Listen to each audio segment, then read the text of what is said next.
खुलुमबाय एसपि रादाब नायगिरि नोंथांमोननिसिम क'क्राझार हलथुगावनि सिङाव थानाय मेलोमपुर जायगानि राय जाम्फै दैया बायफ्लंनानै दरथा दरब्रैसो गामिखौ सिलिंखार खालामलाङो।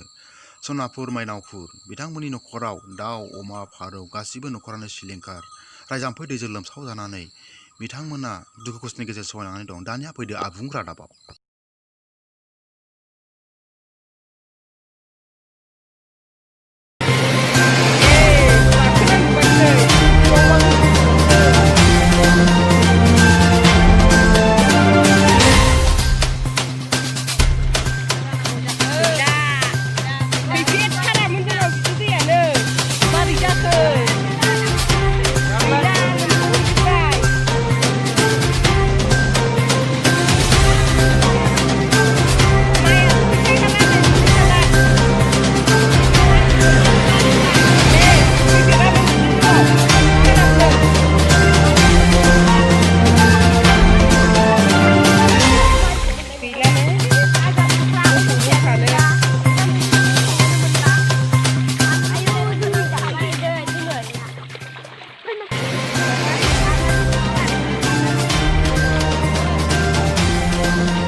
बाथौआनो लोमजोब्बाय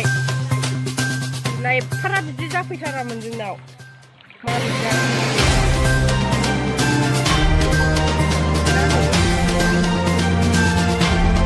आरो नै नाना गोजावबायसो ओंखाम संग्रायाव मा गोजावखो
गैला नै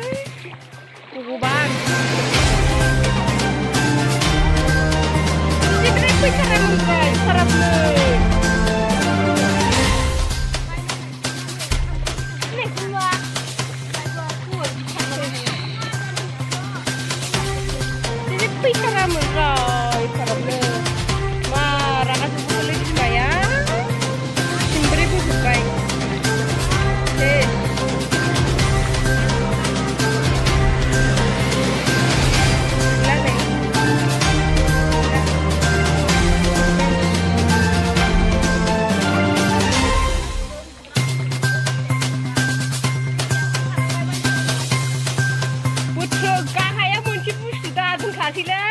गैखाला उनाव बे एकदम सिगां फारसे एदा हाब्रुआव गैला दै सोमजोब्बाय बाथौआनो सेस मा जानांगौ जाखो बिदि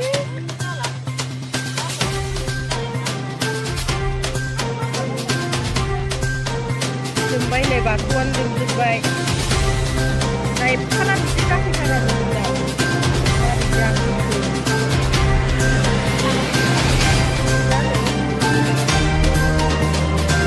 आरो हनै दाना फोसावबावबाय जों खुंग्रायाव मा फोसावखो गैला नै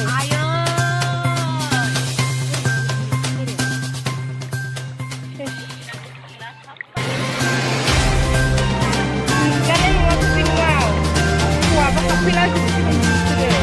फरायनो थांनो हायोना हाबफैजोब्बाय सेस नै हाबजोब्बाय गैला